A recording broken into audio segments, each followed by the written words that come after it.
ലോകത്തിന്റെ നിവൃത്തിയായിക്കൊണ്ടിരിക്കുന്നു എന്നുള്ളതിന് യാതൊരു വിധമായ സംശയവുമില്ല. എന്നെ കേൾക്കുന്ന പ്രിയ സഹോദര, ഇന്ന് മതത്തിന്റെ മറവിൽ, മതത്തിന്റെ പേരിൽ ഇവിടെ പള്ളികളും അമ്പലങ്ങളും മോസ്കുകളും മനുഷ്യൻ പടുത്തുയർത്തുന്നുണ്ട്. ഒരു കാലത്ത് സ്നേഹവും സാഹോദര്യവും ഐക്യതയും കൂടെ കരം കോർത്ത് ചേർത്ത് പിടിച്ചു പറഞ്ഞു, ഭാരതം എന്റെ നാടാണ്, എല്ലാ ഭാരതീയരും എന്റെ സഹോദരന്മാരാണ്. എന്നെ കേൾക്കുന്ന പ്രിയ സഹോദര, ഐക്യതയുടെ നാട്, അഹിംസയുടെ നാട്, സ്നേഹത്തിന്റെ നാട് ഇന്ന് പകൽ മതത്തിന്റെ മറവിൽ ഇന്ന് ജാതിയുടേതായ അതുപോലുള്ള അവസ്ഥകളിലേക്ക് നീങ്ങിക്കൊണ്ട് പോകുന്നില്ലേ? ഭാരതം എന്റെ നാടെന്ന് ക്രിസ്ത്യാനി പറഞ്ഞാൽ ക്രിസ്ത്യാനിയുടെ നാട്, മുസൽമാൻ പറഞ്ഞാൽ മുസൽമാന്റെ നാട്, ഹിന്ദു പറഞ്ഞാൽ ഹിന്ദുവിന്റെ നാട്. സ്നേഹവും സാഹോദര്യവും ഐക്യതയും കരം കോർത്ത് പിടിച്ചു പറഞ്ഞു, ഭാരതം എന്റെ നാടാണ്, എല്ലാ ഭാരതീയരും എന്റെ സഹോദരന്മാരാണ്. ജാതിയുടെ മതത്തിന്റെ തീണ്ടലിന്റെ തൊട്ടുകൂടായ്മയുടെയും തീണ്ടലിന്റെയും മറവില് മണിപ്പൂർ പോലുള്ള സംസ്ഥാനങ്ങൾ ജാതി മതത്തിന് വിരോധമായി മനുഷ്യ മനസ്സുകളെ ചുറ്റരിക്കുന്നതായ അനുഭവത്തിലേക്ക് ഇന്ത്യ ഭ്രാന്താലയമായി മാറിയെന്നുള്ളതിന് യാതൊരു വിധമായ സംശയമില്ല. അതുപോലെ രാജസ്ഥാൻ, അതുപോലെ തന്നെ ഒറീസ, അതുപോലെ കർണാടക, അതുപോലെ തന്നെ മധ്യപ്രദേശ്, ഉത്തർപ്രദേശ് എന്നീ പറയപ്പെടുന്ന സംസ്ഥാനങ്ങളിൽ ജാതിയുടെ പേരിൽ, മതത്തിന്റെ പേര് പറഞ്ഞോ, ദൈവങ്ങളുടെ പേര് പറഞ്ഞോ മനുഷ്യനായി കാണുവാൻ കഴിയാതെ ചുറ്റരിക്കുന്ന അനുഭവമല്ലേ? എന്നാൽ നിങ്ങൾ പകല ഒന്ന് ഞാൻ വിളിച്ചു പറയട്ടെ എന്റെ സഹോദരങ്ങളോട്, ഒന്ന് ഞാൻ വിളിച്ചു പറയട്ടെ ഇന്ന് പകല ഈ ഹിരയൂർ പട്ടണത്തിൽ, ഈ പോസ്റ്റ് ഓഫീസ് ജംഗ്ഷന്റെ മുൻപിൽ, ഈ മാർക്കറ്റ് ജംഗ്ഷനിൽ ഞാൻ വിളിച്ചു പറയുന്നത് അവൻ ഒരു മതത്തിന്റെ പ്രസംഗമല്ല, ക്രിസ്ത്യാനിത്വം ഒരു മതമല്ല, ക്രിസ്ത്യാനിത്വം മാർഗമാണ്. ഒന്ന് ചോദിച്ചു കൊള്ളട്ടെ, നമ്മുടെ ഭാരതത്തിൽ ഇന്ന് ദൈവങ്ങളുടേതായിരിക്കുന്ന അനവധി അനുഭവങ്ങൾ നമുക്ക് കാണാം. ആ ദൈവങ്ങളുണ്ട്, അവതാരങ്ങളുണ്ട്, രക്ഷകന്മാരുണ്ട്.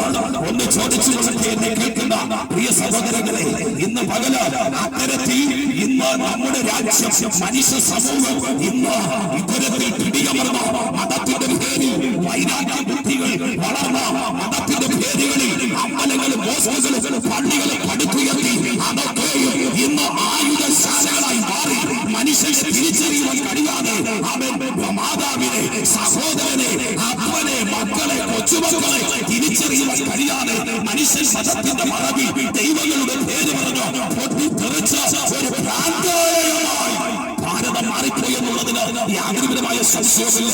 എന്നെ കേൾക്കുന്ന പ്രിയ സഹോദര, ഇതൊരു മതത്തിന്റെ പ്രസംഗമല്ല, ഇത് മതപരിവർത്തനമല്ല. ഈ മതം മനുഷ്യൻ ആവശ്യമാണ്, മതം നല്ലതാണ്.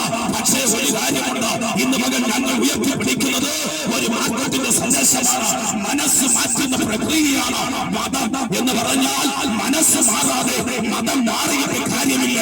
മതം മാറിയിട്ട് മനസ്സ് മാറുന്നതല്ല, മറിച്ച് മതം മനുഷ്യൻ ആവശ്യമാണ്. മതം മാറരുത്, ഇതൊരു മതപരിവർത്തനമല്ല. മനുഷ്യന് നിത്യയുടെ മോക്ഷപ്രാപ്തിയിലേക്ക് കടന്നു പോകേണ്ടതിന് ഉപനിഷത്തുകൾ വിളിച്ചു പറയുന്ന ഒരു കാര്യമുണ്ട്. ജന്മഭാവം കർമ്മഭാവം കൊണ്ട് ജീവിക്കുന്ന മനുഷ്യന് പരലോകത്തിൽ വെച്ച ബ്രഹ്മത്വത്തിലേക്ക് ലയിച്ചു പോകുവാൻ കഴിയാത്തത് കൊണ്ട് ഇന്ന് പകല പ്രജാപതി എന്ന് പറയുന്ന പ്രജാപതി സാക്ഷാത് പ്രജാപതി ആരാണ്? പ്രജാപതി എന്ന് പറഞ്ഞാൽ പ്രജ എന്ന് പറഞ്ഞാൽ മനുഷ്യസ്വാമി എന്ന് പറഞ്ഞാൽ രാജാവ്. ദൈവവും മനുഷ്യനുമായി പിറക്കുന്ന ഒരുവന് മാത്രമേ മനുഷ്യനെ പാപത്തിൽ നിന്ന്, മനുഷ്യനെ ഇത്തരത്തിലുള്ളതായ തിന്മയിൽ നിന്ന് മനുഷ്യനെ രക്ഷിക്കണമെങ്കിൽ പ്രജാപതി ഉലകത്തിൽ ജനിക്കണമെന്ന് BC കാലഘട്ടങ്ങളിൽ എഴുതപ്പെട്ടിരിക്കുന്നത്. ആ സത്യം എന്നാൽ BC 4 പ്രജാപതിയായി ഒറ്റ ചോദ്യമുണ്ട്.